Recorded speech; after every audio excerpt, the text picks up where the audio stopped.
Today we're talking about what everybody else wants. I'm Ann Tucker, and this is the Spirit Means Business YouTube channel. And if you have already taken my quiz called the Intrinsic Motivation Quiz, then you know which of 4 different intrinsic motivations is most appealing to you. So there are 4 different intrinsic motivations. This is the motivation that is your deep internal why. And these 4 are either purpose or people or autonomy or mastery.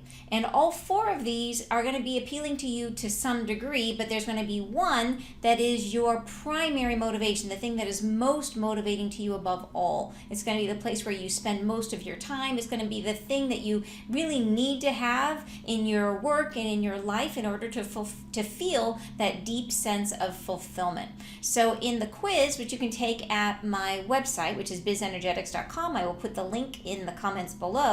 You can take a free quiz which will tell you which of the 4 is yours, your primary deep intrinsic motivation, and it'll give you a report which gives you a bigger description of it.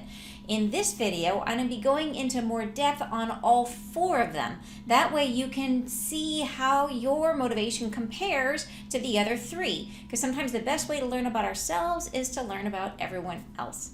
So enjoy the video. So autonomy, if you think about, okay, what is autonomy?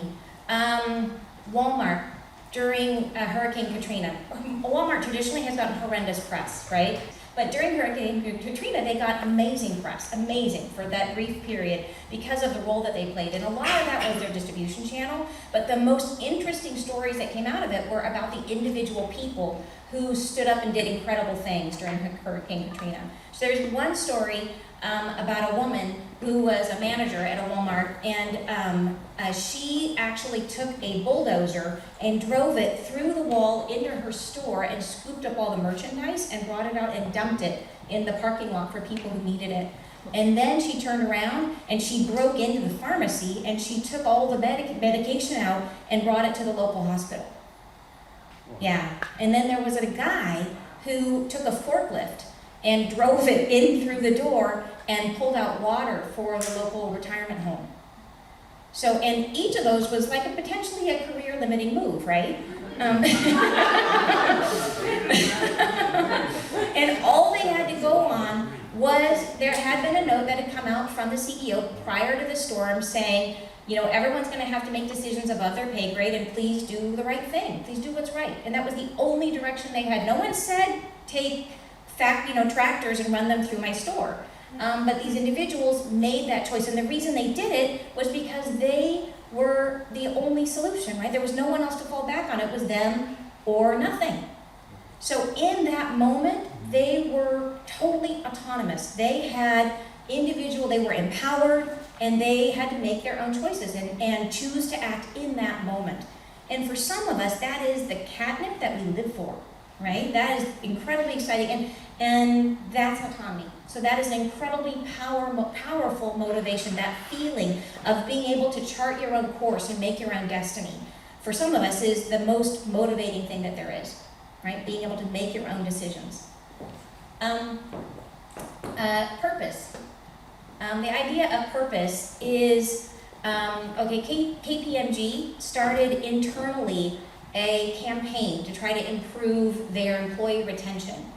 And it was all based on this idea of purpose. And what they did is they put up posters showing important world events where KPMG had a role. So they had the election of Nelson Mandela and the end of apartheid. They had the launch of the space station. And they had it was the hostage release in 1981. And they had all of these major events, and in each one they said, okay, KPMG was there. KPMG was part of it. And underneath these posters it said, we're here for a purpose. And what they found was, so some of the managers really took up this cause and talked about purpose and used that language with their employees, and some didn't.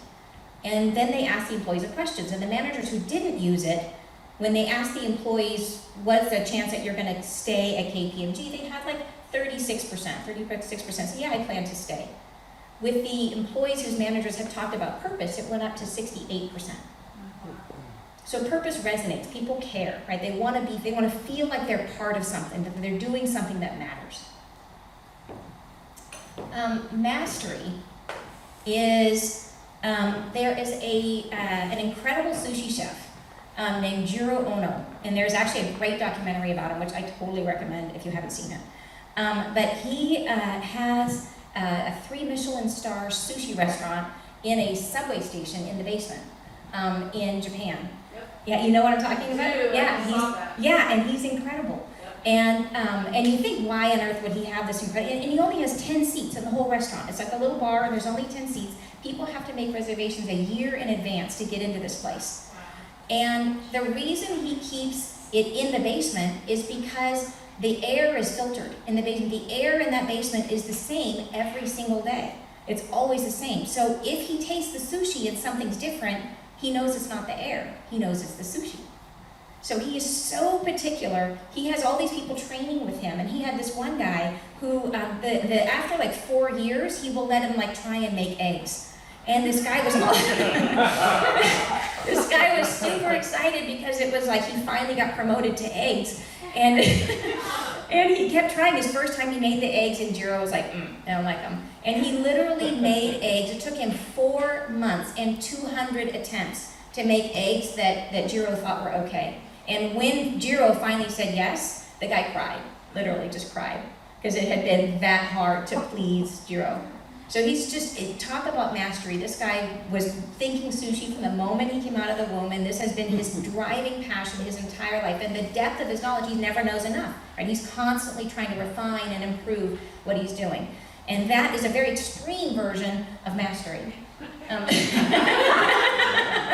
But what mastery can be is anytime you've played a video game, like I picked up Plants vs. Zombies and I lost the weekend, right? Is because you just have to get to that next level. And anytime you feel that drive to become expert, when no one's paying you, like if you play a musical instrument, no one pays you to get better at that instrument. You do it from the love, that feeling, the joy of getting better at something, of mastering it. And that comes with knowledge, it comes with practice, any of those things, that internal, intrinsic love of doing it, that's mastery. And finally, people. The motivation of people, I think of this when I think about, there's a guy named Jason, actually I should know his last name, but I don't. But he was the first person to receive the Medal of Honor since the Vietnam War, was the first one to receive it. And he got it for throwing himself on a grenade. And you don't do that for the pay, right? You don't do it because you're being the best that you can be, right? Be all you can be. You're doing it because, he wanted to protect his teammates, right? He wanted to protect the other people. It was from the love of the people that he was with. And that was why he was willing to sacrifice himself, and he did. And there's a ton of studies that show that the number one thing that can make you happy at work is when you have a close friend at work, is that connection to other people. Is one of the most powerful motivators that there are. So those are the 4 motivations.